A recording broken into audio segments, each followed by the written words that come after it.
What a zchus it is to speak for such an unbelievable, lofty gold organization, Project Us. When I was approached by it, I was blown away by the purity of it. That there are some girls out there that just feel like we don't want to take status quo. That the achdus that's going on in Klal Yisrael, we don't need the message of pain and difficulty and tragedy to bring us together. So the girls asked me to speak about Dan L'Kav Zchus. Dan L'Kav Zchus is obviously extremely connected to achdus. I might say that it's actually the starting point for all achdus. So I want to give a slightly unique and maybe even deeper idea on what Dan L'Kav Zchus is, and understand that from that level, take that as a jumping point off and to see what we can do in achdus.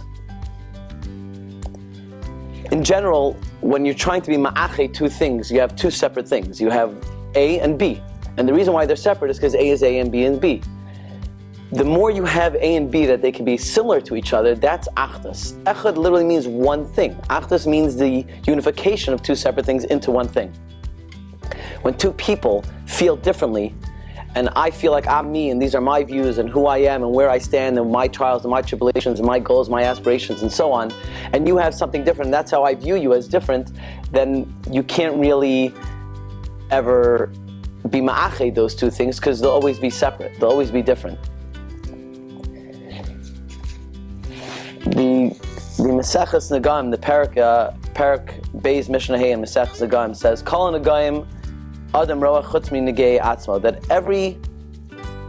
you can always judge other people, and that's what people do. We look and we see the negei of other people, we see the nega of that guy, the nega of that girl, and we see almost it's almost a second nature for us. When we look at other people, we see what's wrong with them. But we never do that to ourselves. So the key for Dan L'Kav Zchus is to understand that the truth is, and the Svarim will say this, it's found in many, many Svarim, certainly under the Talmidei, the Baal Shem Tov, that when you see something wrong in somebody else, that's a siman that there's something wrong inside of you. That specifically that opinion that you're seeing wrong in the other person is really happening inside of yourself in a very deep way. So I want to share with you a very quick, it's only part of an amazing Dvar Torah from the Tasha Rebbe. The Tasha Rebbe, Zecher Tzaddik Al Shavracha, passed away a few years ago.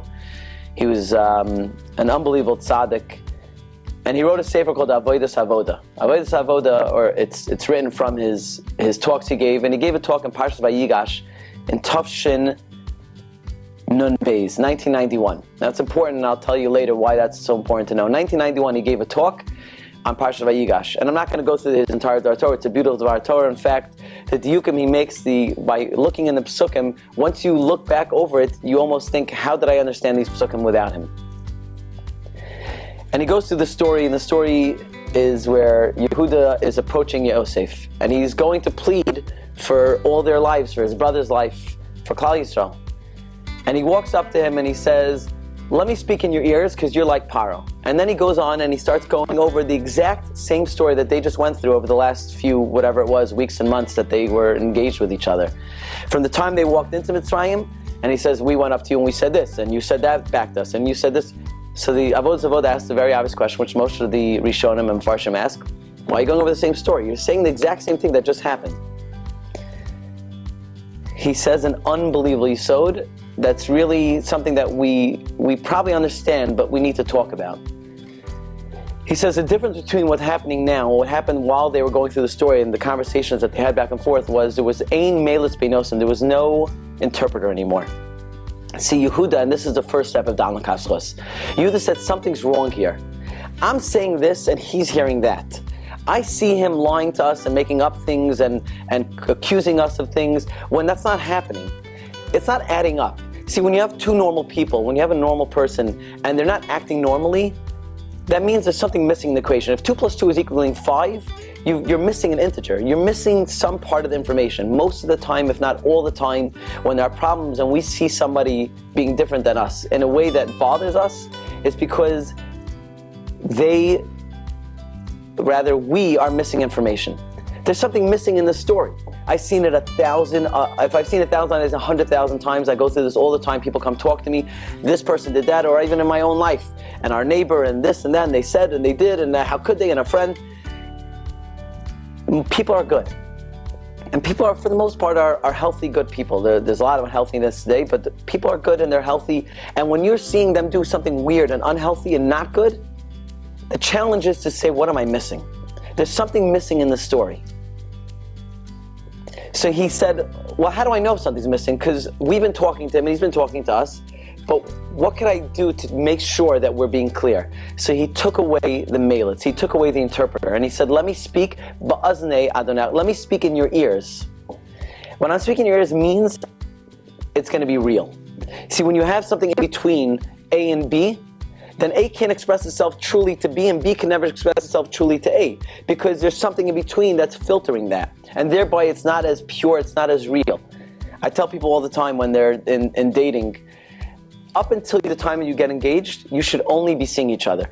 The texting should only be to say I'm late, or I'm going to be here on time, or meet me at the corner, or so on and so forth. Anything more than that, you are developing a relationship that's supposed to be the most real thing in the world between a chassan and a kala, and you're developing in a fake way, because everybody knows it's very easy to say I love you over the phone even. That's not as real. Over text, it's certainly easy because it's anonymous. There are plenty of studies and so many studies of how all the things that we have, Facebook, Twitter, texting, instant messaging, WhatsApp, Instagram, MySpace, Pinterest, FaceTime, iMessage. I'm reading it here because I don't know all these things, because I, Baruch Hashem, really don't use most of it. And I had to ask my daughter, like, what are people using today?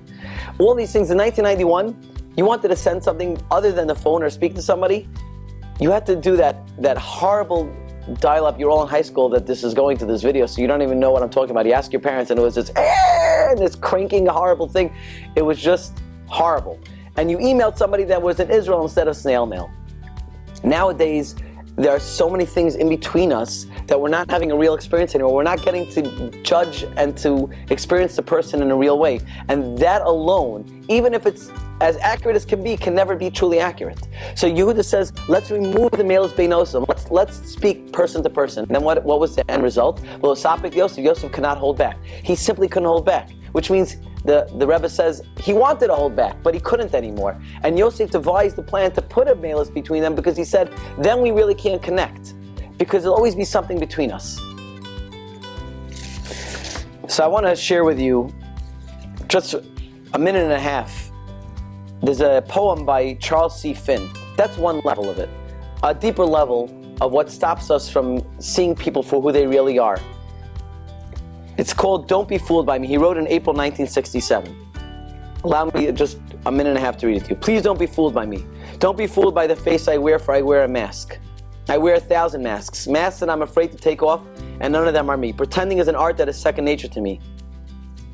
But don't be fooled, for God's sakes, don't be fooled. I give you the impression I'm secure and that all is sunny and unruffled in me, within as well as without. That confidence in my name, coolness my game, that the water is calm and I'm in command, that I need no one, but don't believe me, please don't believe me. I think to high school boys and girls, there's nothing truer.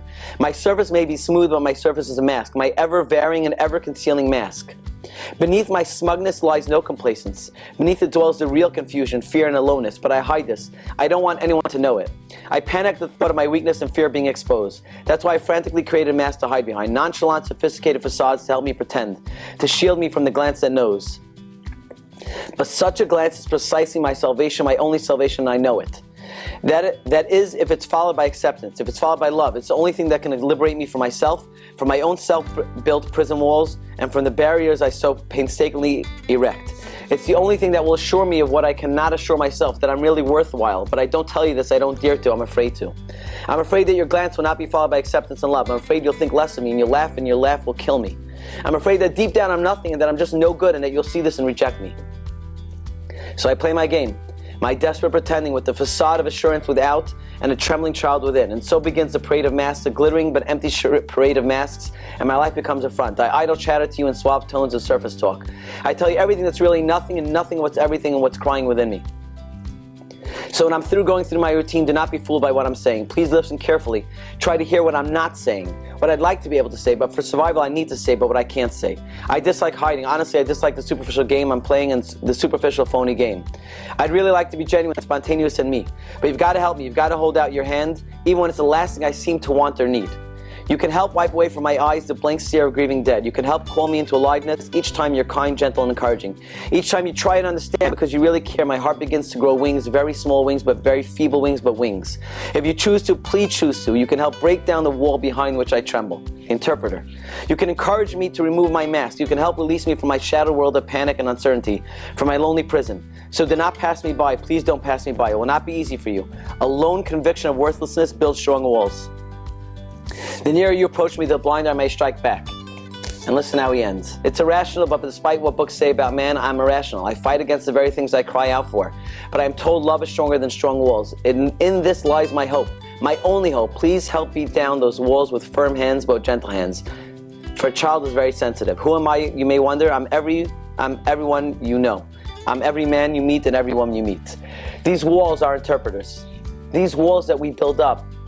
See, the person that you're judging is you yourself. And if you want to see yourself for something deeper, you want to see someone else for something deeper, something real, something beautiful, you've got to break down walls. You've got to take away an interpreter and be real.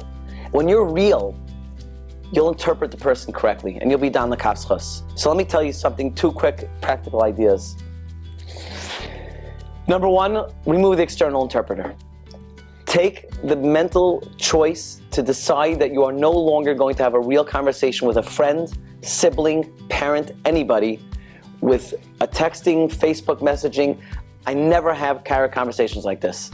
I just don't do it. Unless it's a life and death, something like that, I've once done it. You need to learn how to talk to people. There are so many studies how this is destroying our ability to connect with others. Unless you're saying something simple or silly or what I got on sale or that, you talk to the person, you look them in the eyes, and you tell them what you feel and you try to understand them. This way, you know that you're finding the missing integer and you're saying that's what happened. Oh, you felt bad that day. You felt, oh, you're hurt by this. I hurt you. You figure it out.